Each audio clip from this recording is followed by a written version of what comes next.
কওক। এতিয়া আজি আমাৰ 577 সংখ্যক মহাপুৰুষ শ্ৰীমন্ত শংকৰ গুৰুজনাৰ আৱিৰ্ভাৱ তিথিভাগে আমি ইয়াত উদযাপন কৰিছোঁ বৰনামঘৰত। যদিও আমি বৰনামঘৰত আয়োজন কৰিছোঁ, ইয়াত আমাৰ 11টা নামঘৰ জড়িত হৈ আছে। ডিফু অঞ্চলত 11টা নামঘৰ আছে।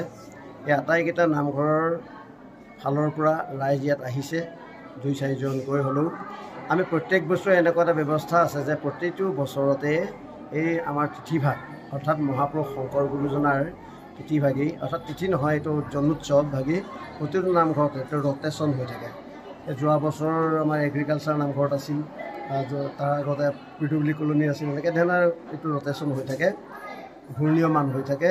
এইবাৰ আমাৰ বৰনামঘৰতে ৰাইজে সিদ্ধান্ত কৰিলে সেই মৰ্মে আমি যিমান ধৰণে আড়ম্বৰপূৰ্বকভাৱে কৰিব লাগিছিল, বৰ্তমান এই অসমত এতিয়া এটা বৰ শোকৰ পৰিৱেশ এটা বিৰাজ কৰি আছে।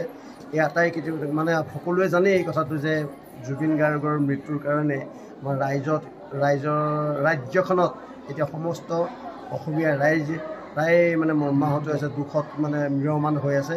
এনেকুৱা এটা পৰিৱেশত আচলতে আমি আড়ম্বৰপূৰ্ণভাৱে গুৰুজনাৰ তিথিভাগ পালন কৰিবলৈ লোৱা নাই। অনুষ্টুপীয়াকৈ পূৰ্বৰ পৰম্পৰা ৰক্ষা কৰি আমি মাত্ৰ নিয়ম মাফিক যিটো কৰিব লাগে সেইখিনিহে কৰিছোঁ। গতিকে ইয়াত আমাৰ নামঘৰসমূহৰ সমন্বয় কমিটিৰ সভাপতি আছে, সম্পাদক আছে আৰু অন্যান্য নামঘৰৰ বিষয়ববীয়াসকল ইয়াত সমবেত হৈছেহি।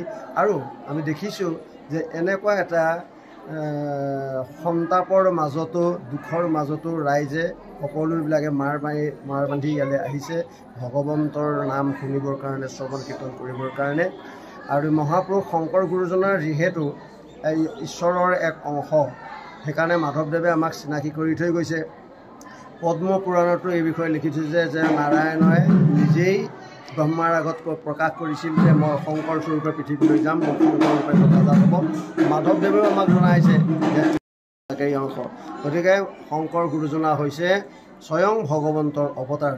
গতিকে তেওঁ সেই নৰৰূপ ধাৰণ কৰি পৃথিৱীলৈ আহি আমাৰ তাপিত জীৱবিলাকক উদ্ধাৰ কৰিবৰ কাৰণে এটা অতি সৰল সহজ চমু পথৰ সন্ধান দিলেহি, যিটো পথেৰে গৈ পেলাই অতি সহজভাৱে ভকতি পথেৰে গৈ আমি ভগৱন্তক লাভ কৰিব পাৰোঁ।